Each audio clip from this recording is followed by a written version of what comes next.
So ayan mga idol, update ulit tayo dito sa Aerox S B2. So nilinis na natin yung panggilid, napalitan na natin ang bola. So sunod naman natin to yung kanya sa magneto, kasi laging issue ng, so wala namang problema sa kuryente. So check lang natin yung kanyang magneto, kasi yan ay nagkakaroon ng kalawang yan. So titingnan natin kung ano itsura ng kanyang magneto. Gamit lang tayo ng clearance. Peace. So itong mga idol lang ngayon ko lang bubuksan for almost, may tatagyan na ba itong Aerox? Wala pa yan, 2.5 years. Apat yan dito sa kanyang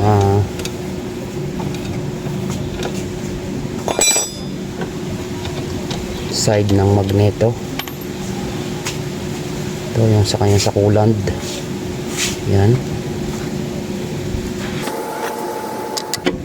tanggalin din natin to.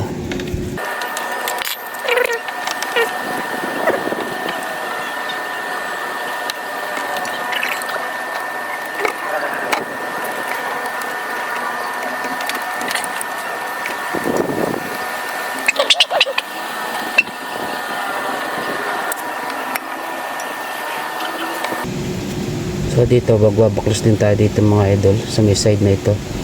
Sa dalawa, tatlo, apat, lima. So bali 5 tornilyo. Gamit lang tayo ng clearance din, number 8.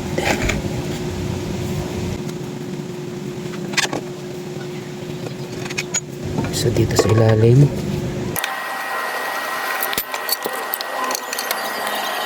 so yan, meron din yung mga idol, isa dito, sorry, tatlo, bago dito meron pa rin siya.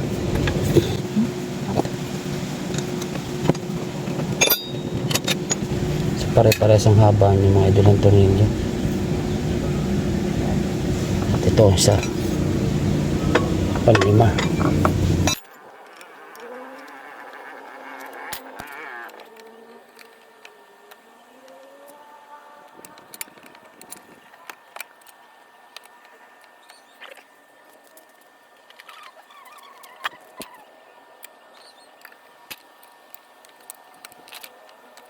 Buksan. So ito na mga idol, nakalas na natin over nung kanyang sa magneto. So ito didiskartehan na lang natin to para hindi na tayo magtanggal nito. So yung kanyang liquid cooled, so maaari siyang matapon, sayang naman. So, talian na lang natin pabagat to. Yan, tayong panali. So yan mga idol, diniskartehan na natin. Yan. So pwede na tayo baklas dito.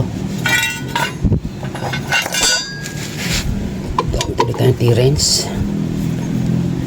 Yes.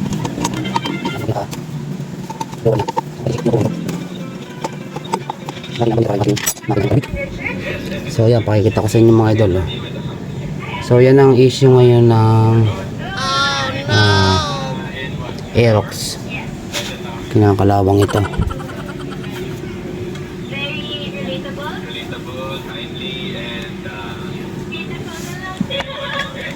So kailangan natin tanggalin ito.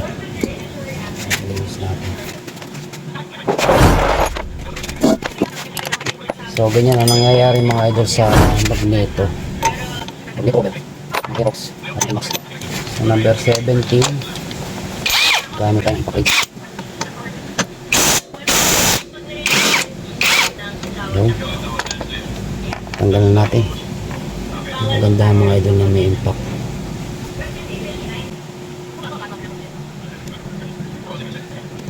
So gagamitan natin mga idol ng puller yan para matanggal natin to. So dito mga idol, meron akong dalawang klase ng puller. So testingin natin kung siya ay malaki or maliit. Wow. So parang ito ang nakikita kong pwede sa kanya. So sana sumukat.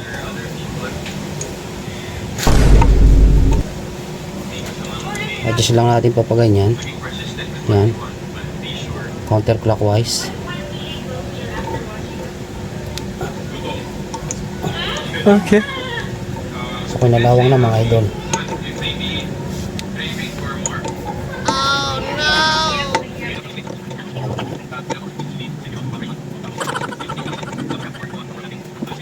So ang paghigpit niya mga idol ay counterclockwise.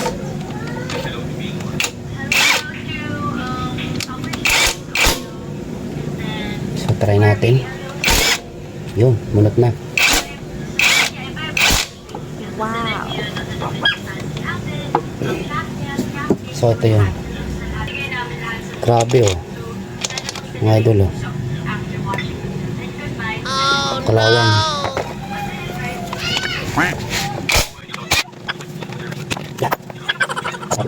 So may washer yan. Mga idol, baka malimutan yung pagka kayo nagbaklas. So sa iba ang ginagawa dito mga idol ay ipinturahan nila. So ganyan ang ginagawa nila dito. Okay. Para hindi nakapitan ng kalawang na.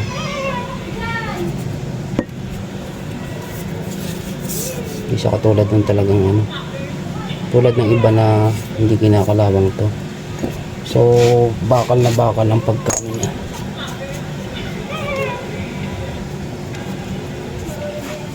Ito. So purong bakal, kaya yan ang nagiging sistema niya, kalawang. So kung wala kayong pampintura, high temp, so pwede naman dito mga idol ay lihahin nyo na lang. So hugasan muna natin to. Saka ito, so ito yung kanyang cover. Linisan lang natin. So yan, linisan natin mga idol to. Grabe, kalawang.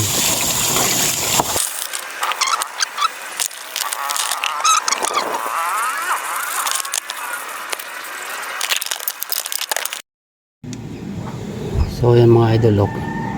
Kalawangin din yung kanyang stator. So yan, lagyan natin na.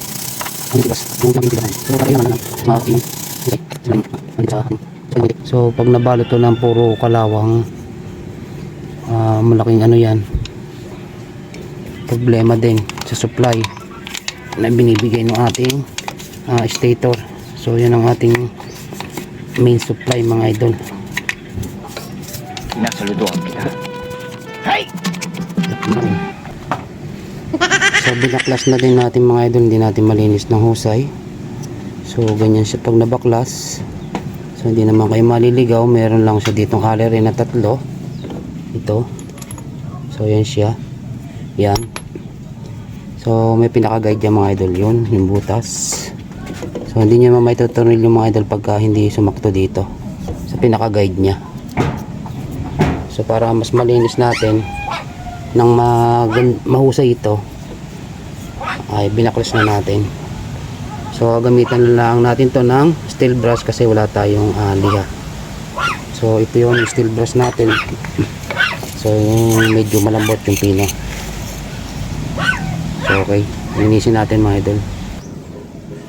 So yung mga idol, uti-uti natin na nilinis ng ating steel brush. So yan. So hindi na natin maisagad. So okay na rin yan mga idol. Kaysa naman yung tulad natin na sobrang kalawang. So ibabalik lang uli natin dito. So dito mga idol, kung kayo merong pambili, may budget kayo, Mas maganda dyan ay pinturahan nyo ng high temp. Kahit yung kulay black o kahit anong kulay. Huwag lang po pupinturahan itong loob. Ito lang part na kinalawan. Okay. So kung tayo walang budget mga idol, ang gagawin natin dyan, sasandirin na lang natin nung steel brass. No! God, please, no! No! No! Gado po to, natarsil po to.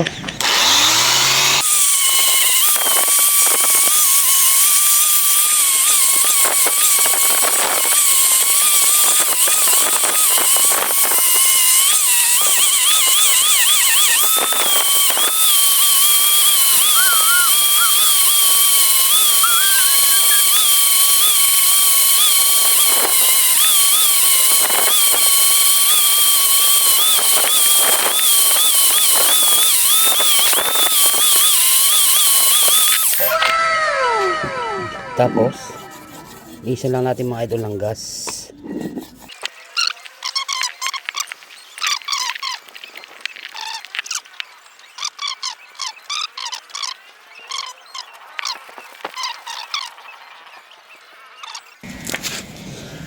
So, ito na mga idol yung ating finish project dito.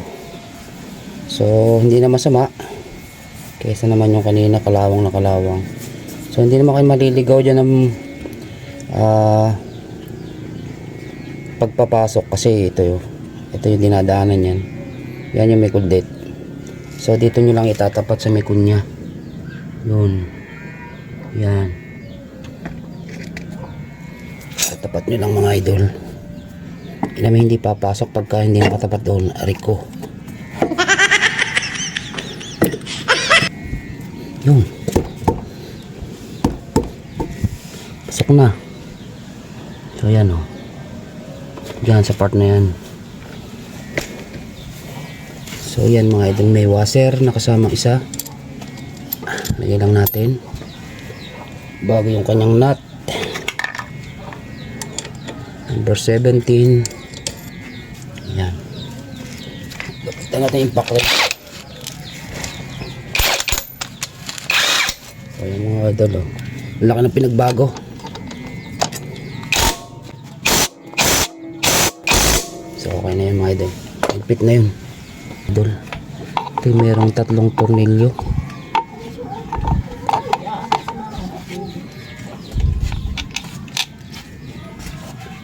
Ayan.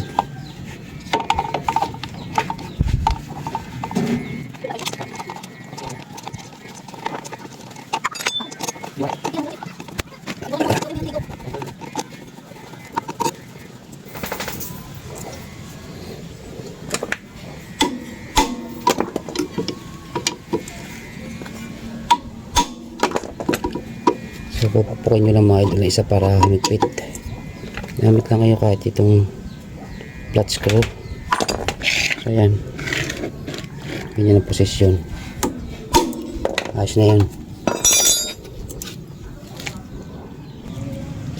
So next mga idol to, kakabit na natin to. So ito meron ditong nasa bita siyang lock. Yan o. Ito, port na ito. Suklot ko lang dito yan.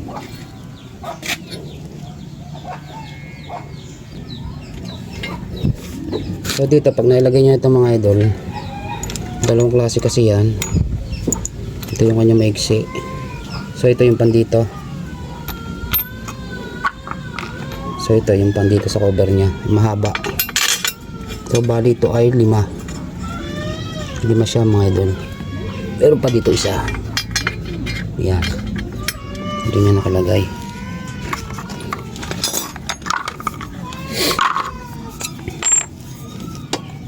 Tignan natin ng T-wrench numero 8.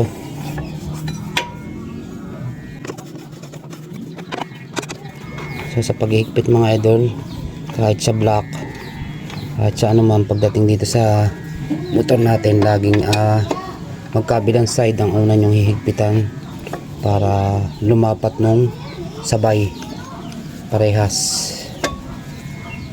Ganun po ang paghihigpit dyan. Bago tama lang ang higpit, pare-parehas nyo higpitan para yung lapat niya parehas.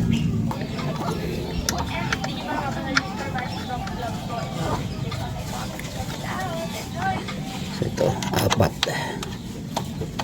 gamit na kayo ng T-wrench na gis. So okay mga idol, ito na, nakikawit na natin.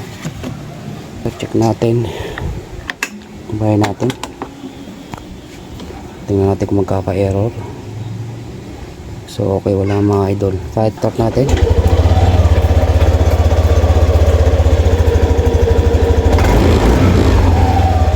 Okay, mga idol, normal. So kondisyon na uli.